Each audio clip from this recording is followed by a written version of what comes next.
Loose lips set off the entire Russia collusion investigation. Meantime, President Trump calls for another look into the Hillary Clinton email scandal. Chief Intelligence Correspondent Catherine Harris joins us now with this story. Good evening, Catherine. Thank you, Brett. Newly released emails show Clinton aide Huma Abedin sent security passwords for sensitive government networks to her unsecured Yahoo account.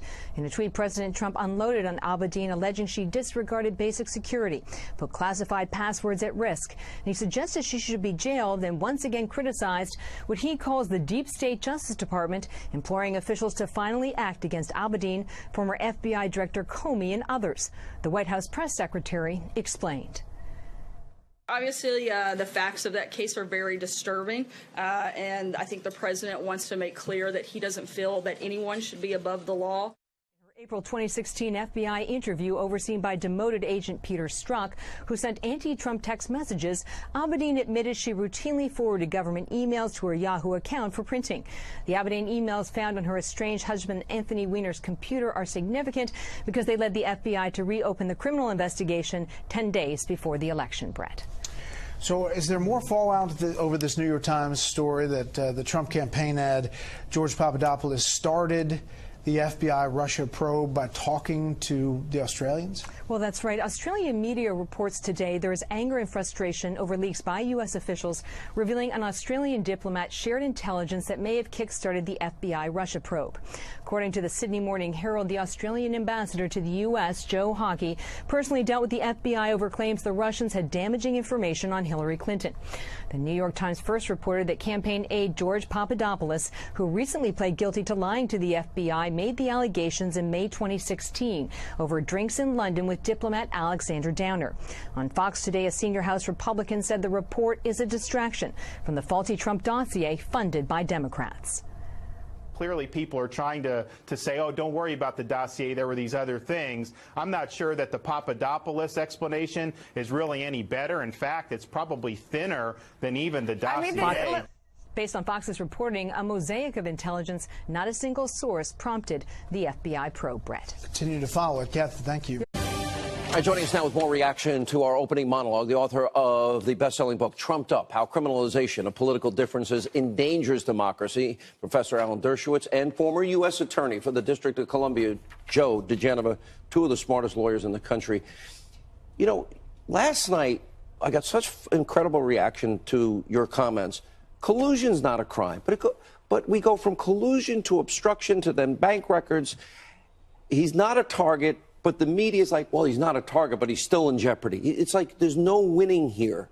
I have to tell you, if after a year of very thorough investigation and going after all the low-hanging fruit and getting people not only to sing, but some of them even perhaps to compose, if they couldn't have shifted him from a subject to a target, there's nothing there. What are they hoping?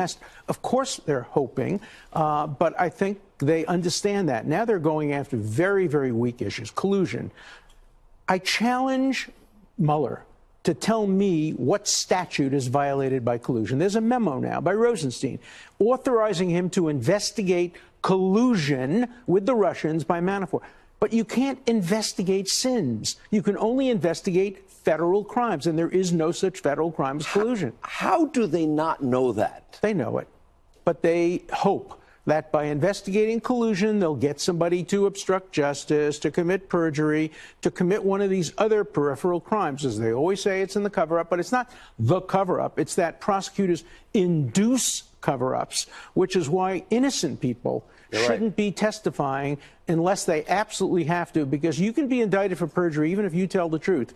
If you say something and somebody else says a different thing. That's a spectacular statement. Yeah. You can be indicted for perjury even if you tell the truth. That's right, because if somebody contradicts you and the prosecutor believes the person contradicting you, you're indicted for perjury even though you told the truth. I'm going to get back to that question in just a second. Let me go to Joe DeGenova. Joe, Rod Rosenstein issues this letter to Mueller, allowing him to go after Paul Manafort the way he did, a week after they did the raid.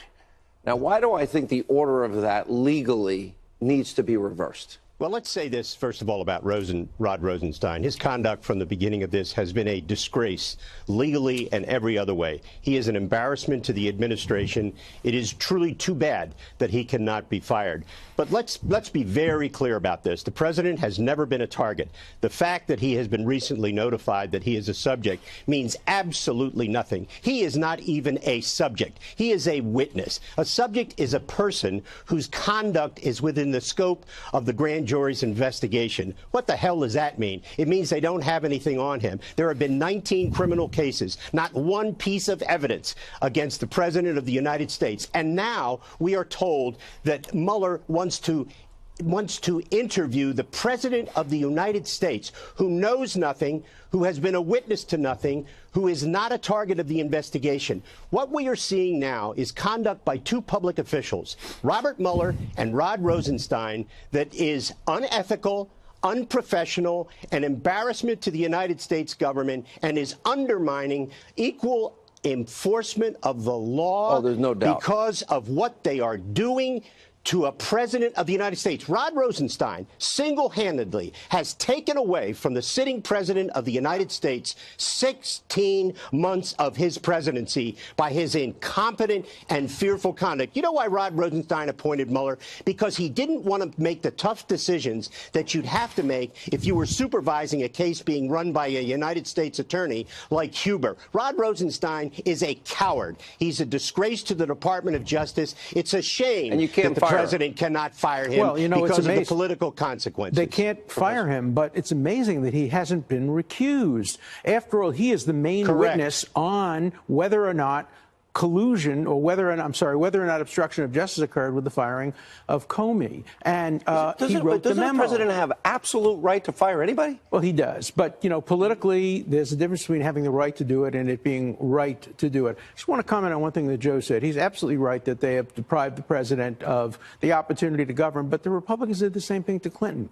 When they impeached him, they knew they were never going to get him removed from the Senate. At least it was 6 years into his presidency. Well, but still, they made a mistake, and I think they paid a heavy consequence for it. I think the Democrats would pay a heavy cost if they made the same mistake, trying to impeach without being able to remove. I want to ask. By the way, I want to say something about this notion that Mueller wants to question the president. What does he want to question him about? All right, this is my question, though, Joe. He cannot question him about the firing of Comey. That is an Article II constitutional authority that the president has to fire Comey. He had every right to fire Flynn.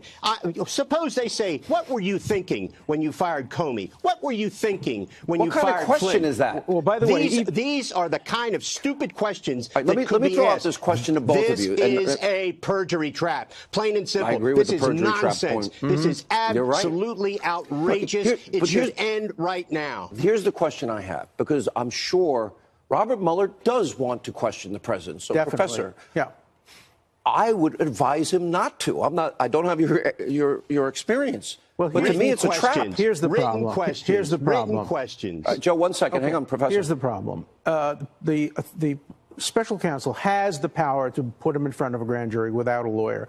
So he has some leverage. What I would suggest, and the president might consider this, is if he's asked the question, why did you fire Comey, his answer is, you're not allowed to ask me or question any Article II decision I make. Just like you can't question senators for their vote, you can't question justices for their vote. If I acted within the authority of Article II, I cannot be compelled or asked why I did something. Would you advise this president to say no to any interview? Well, I'm not advising the president. No, I know you're not. I'm giving general statements. Would you advise the president?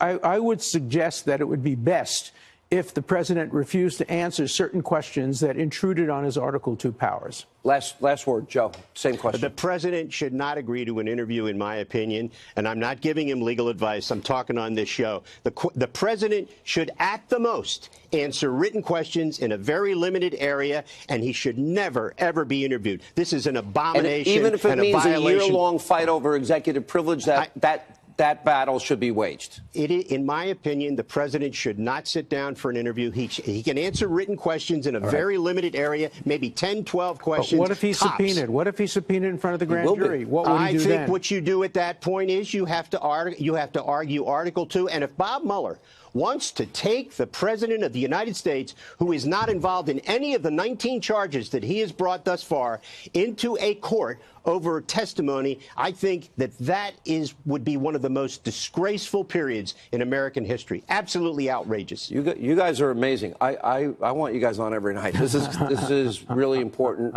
commentary. Thank you both. And it's rare that Joe and I agree about anything. I know that. Today we agree. We didn't agree a long time ago. Today it's perfection.